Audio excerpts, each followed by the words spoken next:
नमस्कार दोस्तों, स्वागत है आपका हमारे YouTube चैनल में। कहानी में आगे बढ़ने से पहले आप हमारे चैनल पर नए हैं तो चैनल को सब्सक्राइब जरूर करें और बेल आइकन पर प्रेस करें ताकि आने वाली और भी नई कहानी की नोटिफिकेशन आपके मोबाइल पे सबसे पहले पहुंचे। तो चलिए बढ़ते हैं कहानी की ओर। पीहू अपने घर की इकलौती बेटी थी। उसके दो बड़े भाई थे। पिता की मृत्यु के अभी 2 वर्ष ही हुए थे। पीहू अभी 22 वर्ष की थी। एक भाई दूध बेचने और खेती का काम करता और दूसरा भाई गांव के ही एक फैक्ट्री में मैनेजर था। जब से भाभिया आई थी तब से पीहू को बहुत परेशान करती। कॉलेज से आने के बाद हर समय कोई ना कोई घर का काम हमें करवाती रहती। पीहू अपनी भाभीियों की शिकायतें अगर अपने भाइयों से करती तो वे उसे ही डांट कर चुप करवा देते। पिताजी थे तो उनके डर से कोई भी मुझे कुछ नहीं कहता, क्योंकि पिताजी हमेशा सही का साथ देते थे और मुझे काफी प्यार भी करते थे। भाभीियों के आने के बाद भाइया तो जैसे उनके गुलाम ही बन गए हो। पीहू बड़बड़ाते हुए अपने कॉलेज जाने की तैयारियां करती है। उसकी माँ भी अपनी बेटी की सारी बातें सुनती है। पीहू के सामने उसकी माँ आकर बोलती है कि बेटी, बहुएं तुम्हें परेशान करने का एक भी मौका नहीं छोड़ती। अगर मैं उनको कुछ बोलूँ तो बहुओं के साथ ही साथ बेटे भी 4 बातें सुना देते हैं। अरे माँ, इसमें आपकी कोई गलती नहीं है। जब मेरे भाई ही गलत हैं तो हम भाभीियों को भी क्या दोष दें। छोड़ो माँ ये सब बातें, और भाभिया जो भी कहे तू चुपचाप कर देना।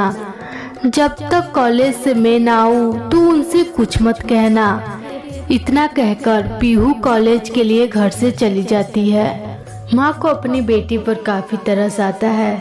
अगर वे रोए भी तो बहुओं को लगता है कि समाज को दिखाने के लिए उनकी सास ड्रामे कर रही है, ताकि सब लोग कहे कि उनकी बहुएं उनको कितना दुख दे रही। पीहू की माँ ना ही अपना दुख छिपाने के लिए रो पाती और ना ही वे बहुओं से कुछ कह पाती। उसके पिता की यादों में उसकी माँ की भी तबीयत काफी खराब होने लगी। वे फैसला लेती है कि वे अपनी बेटी पीहू की शादी अपने जीते जी करवा देंगी। पीहू की शादी तो हो जाती है। उसके ससुराल के लोग काफी अच्छे व्यवहार के मिलते हैं। पीहू जब ससुराल से पहली बार अपने मायके आती है तो उसकी भाभियाँ उसके साथ काफी अच्छे से व्यवहार करती हैं। पीहू को भी अपनी भाभियों का बदला व्यवहार काफी पसंद आता है। 2-4 दिन तो सब ठीक था, पर धीरे धीरे भाभियाँ पीहू को बातों बातों पे ताने मारती। पीहू को शादी के बाद अपनी भाभियों की बातें काफी ज्यादा बुरी लगती और वे अपने पति को वापस उसे ससुराल ले जाने के लिए बुला लेती है। जब जमाई पहली बार अपने ससुराल आते हैं तो भाभियाँ चाय पानी के लिए भी नहीं पूछती, पर पीहू की बूढ़ी माँ अपनी जमाई की काफी खातिरदारी करती हैं। पीहू मन ही मन सोचती है कि इस बार जाऊंगी तो अपने मायके मुड़कर भी नहीं देखूंगी। मेरी भाभियाँ कभी सुधरने वाली तो नहीं, हर एक बार उनका वैसा ही व्यवहार रहेगा।